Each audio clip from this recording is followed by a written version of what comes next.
Good morning, fathers. First of all, let me really acknowledge your contribution, your service, hard work, dedication and commitment in your respective parishes and institutions. Hearty welcome to this day of recollection, when we are going to pray for all the deceased confreres and bishops. I have some difficulty in speaking, but I am sure you will understand. Today I wanted to present to you the first Apostolic Exhortation of the Holy Father, Dilexi te. I have loved you. Already the Holy Father gave us Dilexi nos on the devotion to the Sacred Heart of Jesus. But I have loved you, Dilexi te, is on the love for the poor. It's really wonderful. I read a few times. It's really moving. We all should become conscious of this aspect of the church, on this aspect of the ministry of Jesus. That is my expectation. You know, the Holy Father, Pope Francis, spoke of a church that is for the poor and of the poor. Many are happy with a church that is for the poor. We have to work for the poor. But we should be also of the poor in the sense we should be simple. Sometimes priests say only the religious priests take the vow of poverty. We diocesans do not take the vow of poverty. Sometimes we make fun of them. You take the vow, we practice it. Like that we say. But then one thing we should know. Our conformity in our lifestyle with Christ only increases the efficacy of our witness. You cannot witness to Christ by being a rich priest. If you look at the Code of Canon Law, Canon 282 says, all clerics must lead a simple life. This is an obligation. All clerics must lead a simple life. The second paragraph says, after meeting their expenses, if they have anything above, they should spend for the poor and for the needs of the church. Very clear. No question of any luxury. Sometimes I used to tell some priests addressing different dioceses, if some priests are having a luxurious lifestyle, I don't all the time believe that they come from a very rich family. Only that a good number of them, I may be wrong, beg in the name of the poor more skillfully and shamelessly and enrich themselves and their relatives. I was very strong in saying that. More skillfully, more shamelessly, in the name of the poor and spend for themselves. So, the church that is poor, so in canon law also there is one canon on evangelical counsel of poverty, that is especially for the religious. Those who are choosing to be poor must be poor in fact and spirit. Some say, I am poor according to Matthew's Gospel, poor in spirit. But the law says, follow also Luke's Gospel, Blessed are you poor in fact and spirit, stranger to earthly riches, industrious, sober. These are the words that are used to express the evangelical counsel of chastity. Industrious means hardworking. You can't say I am simple and poor and then be as lazy as possible. Industrious. Sober. We don't want you to beg. But at the same time, don't be luxurious. So this is how the evangelical counsel of chastity, poverty is described in Canon 600. And then another canon, for example, 222, speaks of the obligation of all Christ's faithful to support for the needs of the church. What are the needs of the church? Divine worship, support of the sacred ministers, works of apostolic, works of charity, especially to the poor. This is the needs of the church. All have obligation to support. We have to support the poor.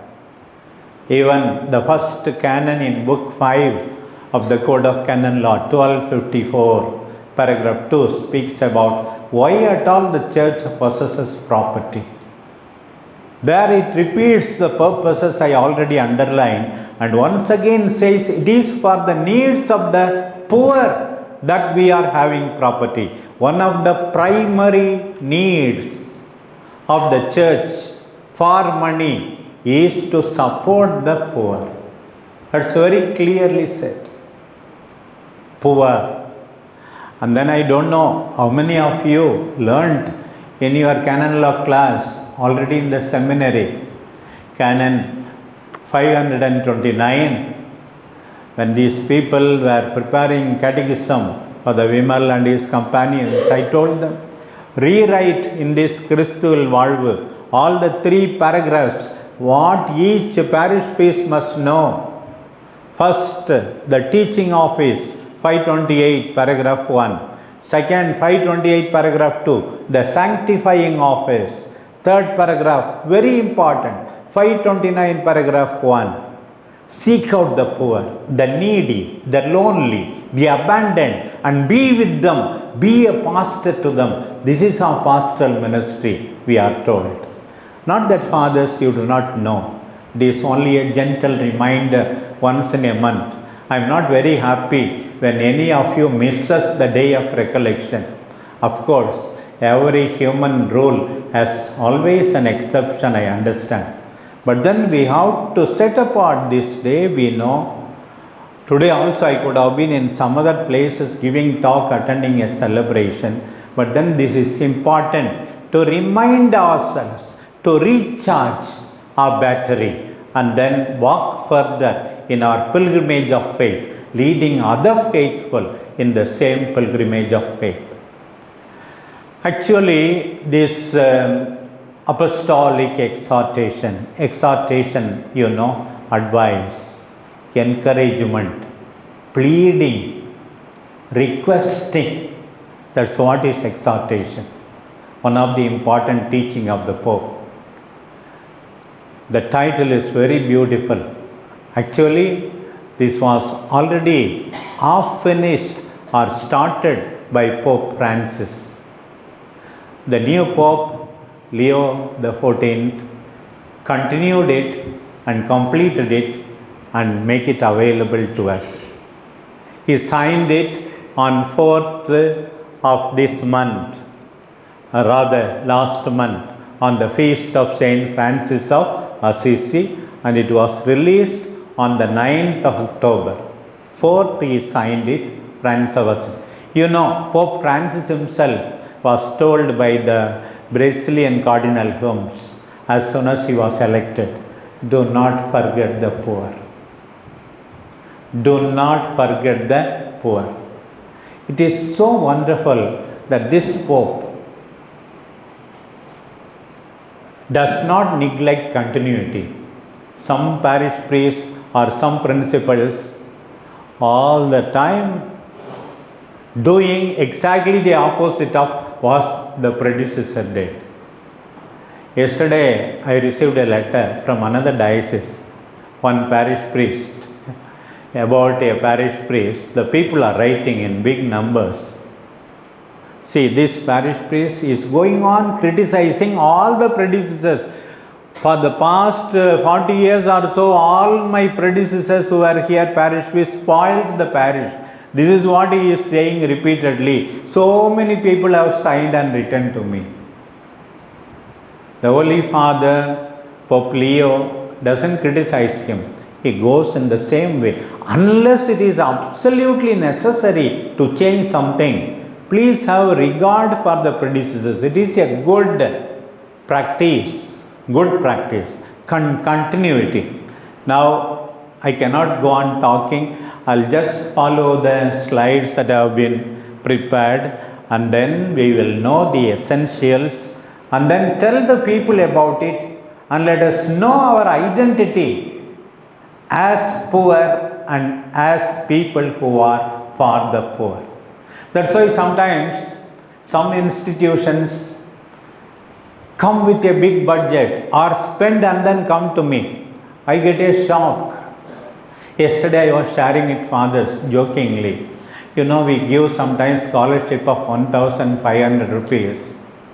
Now we need so much money, so many lakhs for this celebration. My conscience is troubled, I always say. 1,500 rupees, 1 kilo of mutton if they buy on the way, half of the money is lost for them. What is the use of this scholarship? I used to think like that internally. Of course, we can't give you a big amount. And then your budget for this particular celebration is that, I know all the justification you have. Father, only according to the spending they can allow us to increase our fees collection next year. Very good reason, wonderful. Father, we have to spend some money to encourage our teachers. I understand. All the reasons I understand. But still somewhere in some corner I am touched whether we really think of the poor in our parishes, in our institutions, and do them enough. See, I have loved you, the title of the Apostolic Exhortation. Revelation chapter 3, 9. From that only this exhortation gets its name. To a small, powerless church in Revelation 3, 9. I think it is the church of Philadelphia. I have loved you. At the end of the day, at the end of our ministry, at the end of our term, will we be able to tell our people, I have loved you. I loved you. I will continue to love you. That is the question. These words reveal Christ's tender and personal love for the poor, the forgotten and the humbled. The exhortation reminds us that God's love is preferential, drawn to weakness, not power, to poverty, not to privilege. Sometimes some of our friends in our institutions and parishes are rich people. How do we look at the poor? Pope Francis was once saying like this. People used to come to me for confession. I used to ask them, when they say, I am helping the poor, Pope Francis used to ask those people, it seems, did you ever touch them? Touching can also be misunderstood sometimes. Okay. Did you ever look at them with love? That is enough. If we look at our poor people with love, that itself is enough. Not merely throwing away some coins. Did you look at them with love? This was the question Pope Francis asked sometimes to people who came to him for confession, claiming that they were helping the poor. The context and occasion, I already told you. October 4th, he signed, released on October 9th. First major apostolic exhortation of Pope Leo continues and completes Pope Francis' unfinished work, especially the vision of Dilexi nose on the heart of Jesus, shows continuity of mission. So one lesson, my dear fathers, as your diocesan bishop, I request you, do not let down your predecessors or any former priest. They also had some sense in doing something. So remember that always. Let us learn from Pope Leo. Purpose of the exhortation: to unite love for Christ and love for the poor. They are inseparable. You cannot say, I am praying, when you are neglecting the poor, shouting at the people. See, it doesn't mean, when I repeatedly tell you don't shout at people, it doesn't mean you should escape from the responsibility of correction.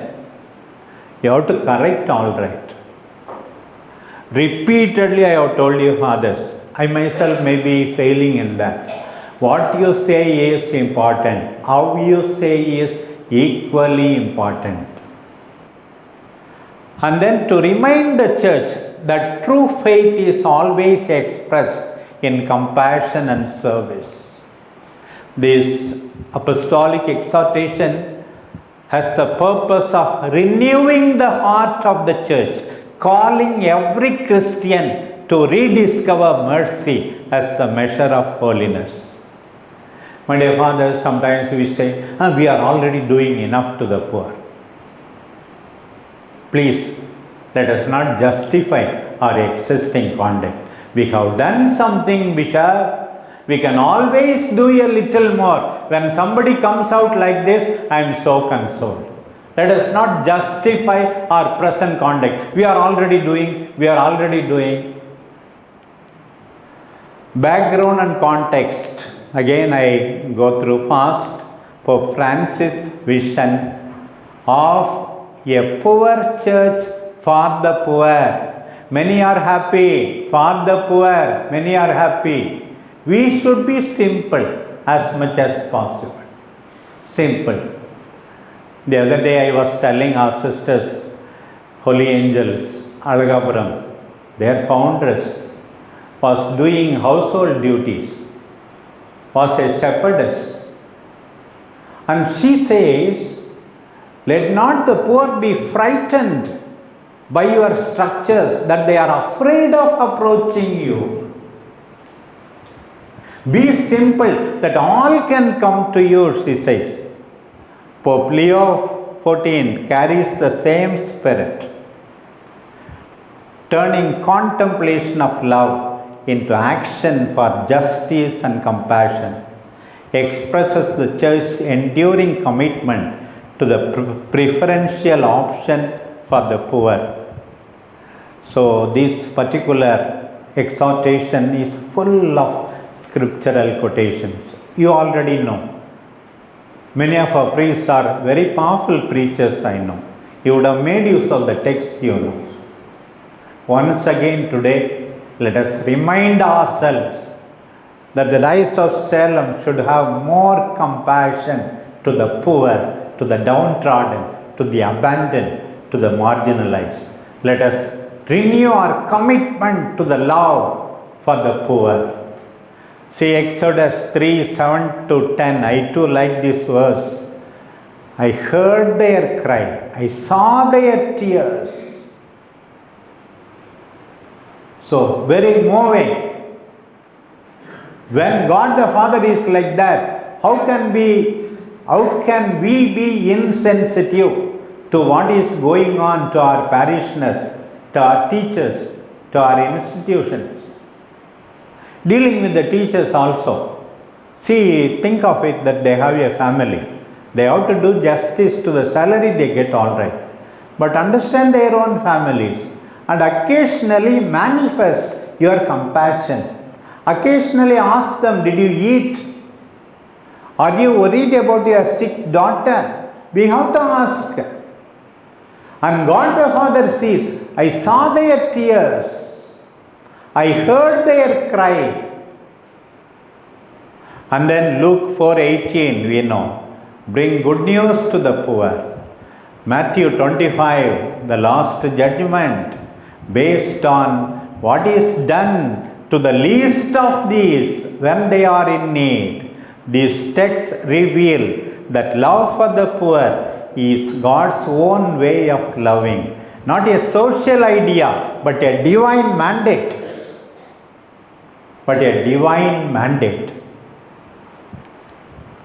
Historical continuity.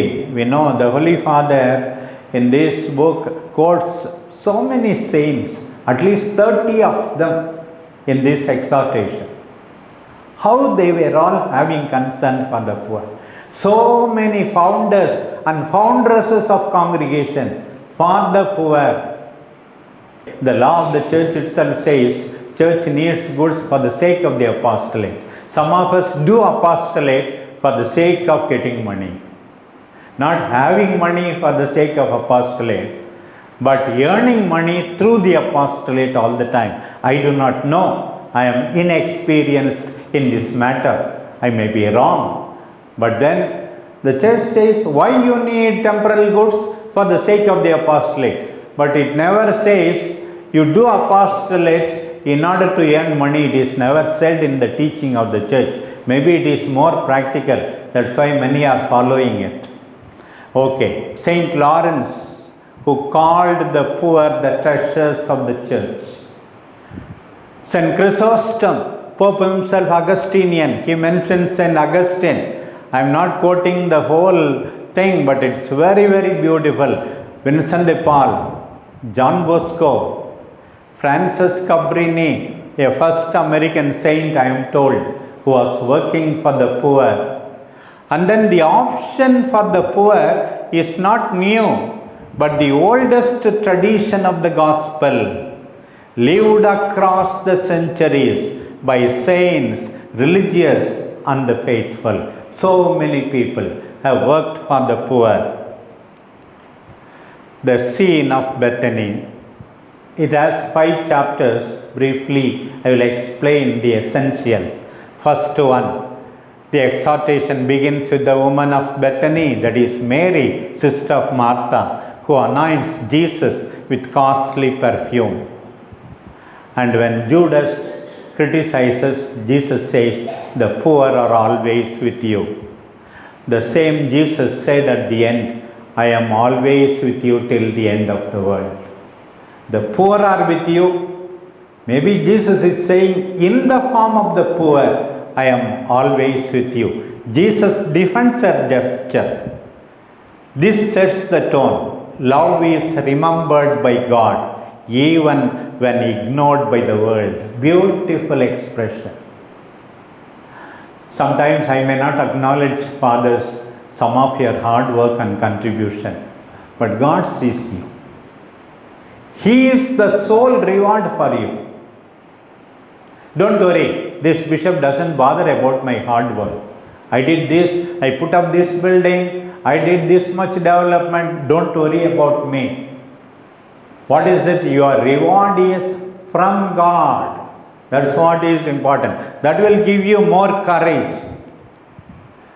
Jesus' words, the poor you will have always with you, are not a dismissal, but a revelation of His abiding presence among the poor. The poor you will always have with you. Matthew 26:11. I am with you always. Thus, to love the poor is to love Christ Himself, who remains among us in their suffering and dignity. Love the poor, loving Christ. The heart of the message, no act of love is ever wasted. Every gesture of mercy carries eternal value. Love, not power or success, is the true measure of discipleship. Some people think if they are in a big parish or a big school, see, they are better disciples. Not at all. The Holy Father says, how much you love. Some people are remote places, unknown corners, but they are better disciples. How much you love, that is important. A small act of compassion can reveal the whole face of Christ. Me, you are there in the respective places to reveal the face of Christ. Meeting the poor is not philanthropy, but a revelation, an encounter with the living Christ who continues to be anointed by our love and service. The second chapter speaks about how God chooses the poor. We already spoke about Exodus, 3rd chapter, 7th. Poverty is not a curse, but a place of encounter with divine mercy. Sometimes we simply dismiss the poor people. Because of your mistakes only you are poor. Sometimes it may be, not all the time. Many times people are discriminated, are not given the opportunity, or came across something over which they don't have control. So let us not blame the poor people all the time for their poverty.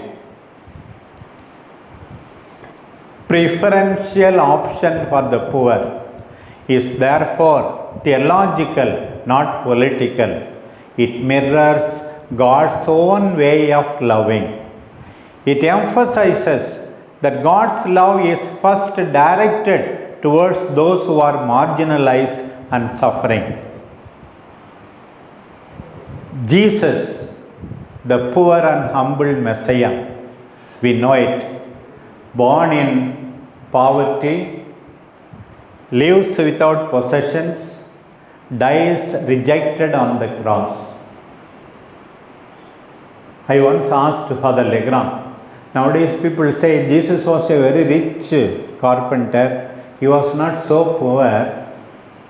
Father Legrand told me, since people don't want to be poor, they interpret Jesus according to their own idea, he said.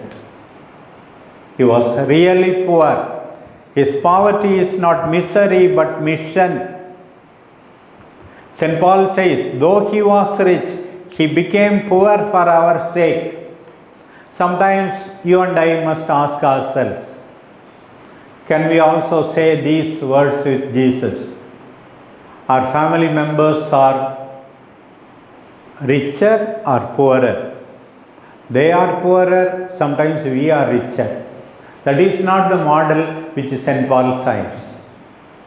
Our lifestyle should be simpler than our own family members, our brothers and sisters. If it is so, let us not worry, but then think about it. He emptied himself. Divine majesty meets human weakness. Then the beatitudes as the charter of the kingdom. Primary purpose, bring good news to the poor. Blessed are the poor in spirit. And Luke, blessed are you poor. To be poor in spirit means living in dependence on God and in solidarity with others. The parable of the last judgment. And again Apostle James, faith by itself, if it has no works, it is dead. The church therefore must be the community of the Beatitudes. We come to chapter 3. Church for the poor. Here only the Holy Father says how so many religious congregations were started by people who had a real love for the poor. I want a poor church for the poor. The church must recognize in the poor and suffering the likeness of its poor and suffering founder.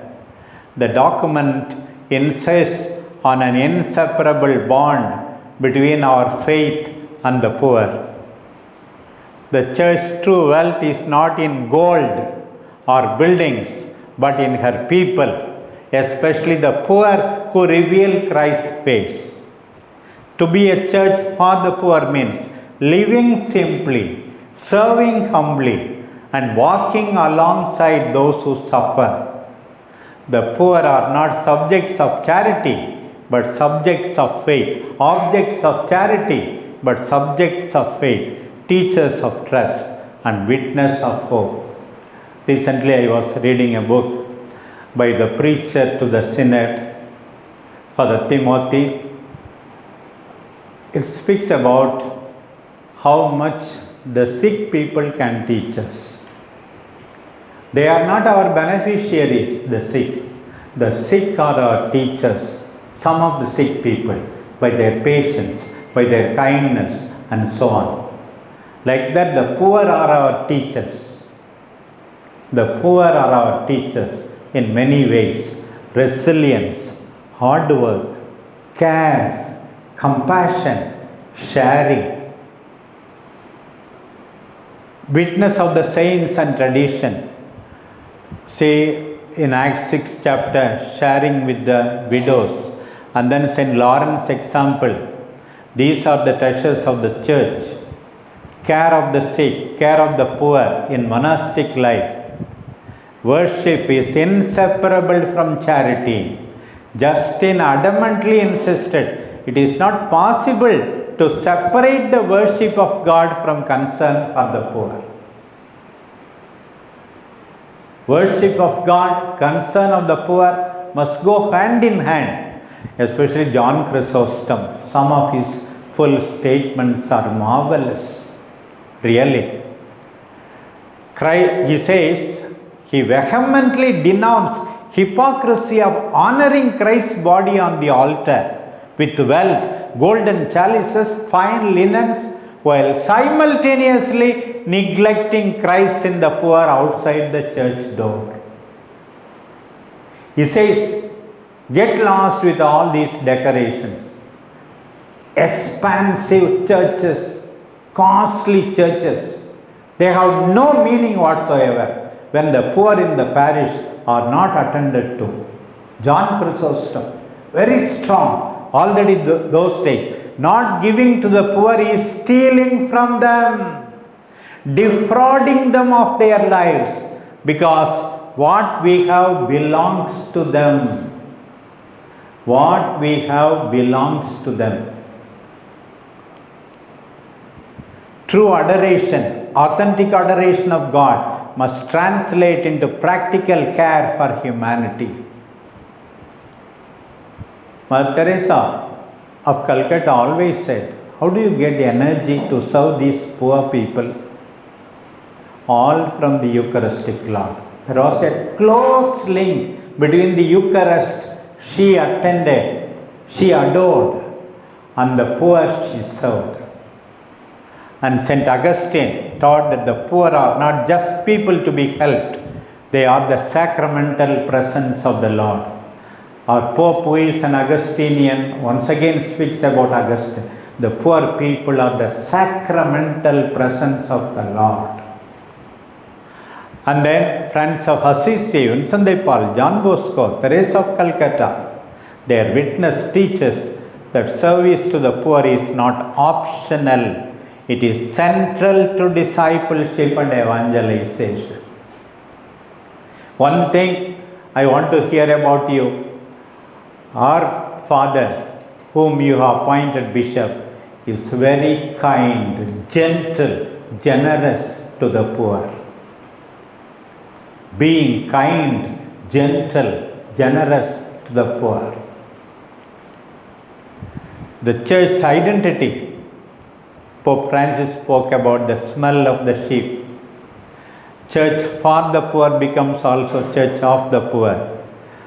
This chapter invites every believer to rediscover the joy of gospel simplicity. Then chapter 4, a history that continues. Here the Holy Father summarizes all the social teachings of the church, especially in the last few centuries, right from the beginning. So much the church has taught about love for the poor. Leo XIII's Rerum Novarum and Fratelli Tutti of 2020. And then Pope Leo IV calls for unfolding reflection a history of love in action. Each generation is called to reinterpret Christ's compassion in light of its social, economic, and cultural realities. Reading the signs of the times, the document acknowledges modern challenges: industrial inequality, migration, digital exclusion, and ecological crisis. So, one thing beautiful about the document is modern forms of poverty. Some are more powerful. In terms of the parish priest, the assistant is poor. Sometimes, when he is threatening, not considerate to that poor assistant or to the deacon. Modern forms of poverty. Some are very talented in speaking, singing. In terms of you, I am poor, we have to say. Some people do not have access to the internet, while all others have. Again, they are poor. So many modern forms of poverty are there. Even to these people, we have to be sensitive. Many other forms of poverty. Money alone is not the only thing. Money alone is not the only thing. People who are deprived of some advantage or other, they are all poor. The church social teaching is not static, it is a living dialogue.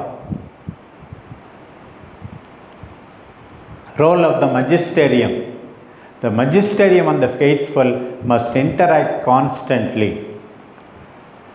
It is not an ideology but a form of evangelization. This ongoing history proves that the church's love for the poor is not a passing project but a permanent identity. This is the final chapter, a constant challenge. A constant challenge. Actually, the document has 121 paragraphs, comparatively small only with regard to other documents, about 20,000 words, insisting on the poor church and the church that is in solidarity with the poor. Here, love for the poor, the heart of the gospel. It is not an option but an evangelical duty. They are not outsiders but flesh of the church. I always say one of my favorite points during the Christmas.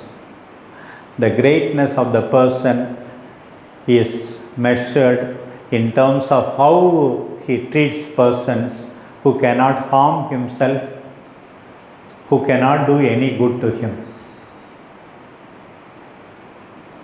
ஒரு மனிதனுடைய பெருமை எதில் அடங்கி இருக்கிறது என்றால், யாரால் நன்றி கூட சொல்ல முடியாதோ, யாரால் எந்த தீங்கும் அவனுக்கு செய்ய முடியாதோ, யாரால் எந்த உதவியும் இல்லையோ, அவர்களை எப்படி நடத்துகிறான் என்பதிலிருந்து தான் அந்த மனிதனுடைய பெருமை தெரியும். Some people shout at the wife and the children. In the office, they are puppets. They show their power at home. Like that, some people shout at some priest, some simple people, but they will not shout at really powerful people. So that's what here also is said. How do you treat the weakest and most forgotten in your institution and the parish? Don't shout at them. When you raise your voice, the heart is far away, that's all. When the heart is close, you talk very slowly. So treat the people with respect. The Pope writes, love for the poor, whatever form of their poverty may take, is the hallmark of a church faithful to the heart of God. If you are faithful to God, we have to be really respectful to the poor. And then the parable of the Good Samaritan. They say it is the spirituality of whole of Vatican II. Of course, present Pope and former Pope Francis, they did not attend Vatican II. But they are so much filled with the spirit of Vatican II. Care for the poor, especially Gaudium et Spes. The Samaritan crosses the barriers of culture, religion and comfort. He represents the church's vocation to draw near, bind wounds and restore dignity. The story challenges us to reject indifference, to make mercy a way of life, not an occasional gesture. Occasionally we may help the poor, be considerate to them, that is not enough. It should be our way of life. Living the challenge today, spiritual conversion is needed. Live with the poor, not merely visit them.